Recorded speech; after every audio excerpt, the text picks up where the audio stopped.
Hello hello viewers, আসসালামু আলাইকুম। আজকে গিয়েছিলাম এক জায়গায় বেড়াতে। গাজীপুরে বর্তমানে অবস্থান করছি আমরা।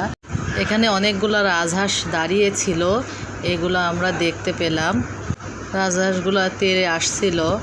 তারপরে একটি গ্রামে চলে গিয়েছিলাম। গাজীপুরে তো অনেক পুরাতন এলাকা আছে, এখানে তো কাঁঠাল গাছ, বিভিন্ন ধরনের গাছ বেশি দেখা যাচ্ছে।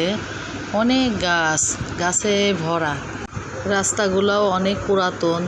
রাস্তার পাশে দিয়ে যাচ্ছিলাম, কিছু রাস্তা ভাঙাও আছে, ওখানে বৃষ্টির পানি জমেছিল। আর বাচ্চারা স্কুল মাঠ বা ওইটা মাদ্রাসা মাঠ হয়তো বা, ওখানে খেলা করছিল। যেতে যেতে আমরা একটা মাটির পুরনো বাড়ি দেখতে পেলাম। এখন তো এই সময় এমন বাড়ি দেখা যায় না, খুব প্রাচীন বাড়ি মনে হচ্ছিল। এখানে একটা মাদ্রাসার মাঠ দেখা যাচ্ছে, কিছুটা কাঁঠাল গাছ অবস্থিত এখানে। হয়তোবা মাদ্রাসাটা নতুন করে করবে, এই জন্য ইট পাল্লা দিয়ে রাখছে। বিকেলবেলা শৈশবটা অন্যরকম হয়। আমরা একসময় অনেক খেলা করেছি, এখন এই যে অন্য অন্য বাচ্চারা খেলছে দেখে মনে হয় যে আমরাও সেই আগের যুগে চলে গিয়েছি। এই তো আমার ছেলে মেয়ে সামনে হেঁটে যাচ্ছিল, ওরা দেখছিল খেলা। আসলে আমাদের বাচ্চাগুলা বন্দি অবস্থায় থাকে শহরে, ওরা তো ওই ধরনের খোলা জায়গায় পায় না খেলার জন্য। নতুন কোনো এলাকায় গেলে অনেকটাই ভালো লাগে, নতুন কিছু দেখবো বলে।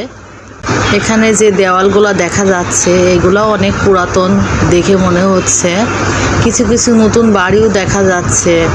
পাঁচিলগুলো ভেঙে গিয়েছে, রাস্তায় তো পানি জমে আছে। সকালে অনেক বৃষ্টি হয়েছিল, এই জন্য আমরা বাইরে বের হতে পারছিলাম না।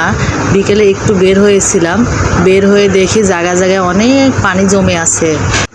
বৃষ্টির পানি জমে স্যাঁতস্যাঁতা হয়ে আছে, তারপরও হাঁটতে ভালো লাগছিল। একটু ভাবসা গরমও ছিল ওখানে।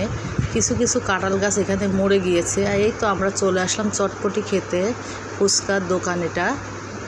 ভিডিওটা ভালো লাগলে লাইক কমেন্ট শেয়ার করতে ভুলবেন না। ধন্যবাদ।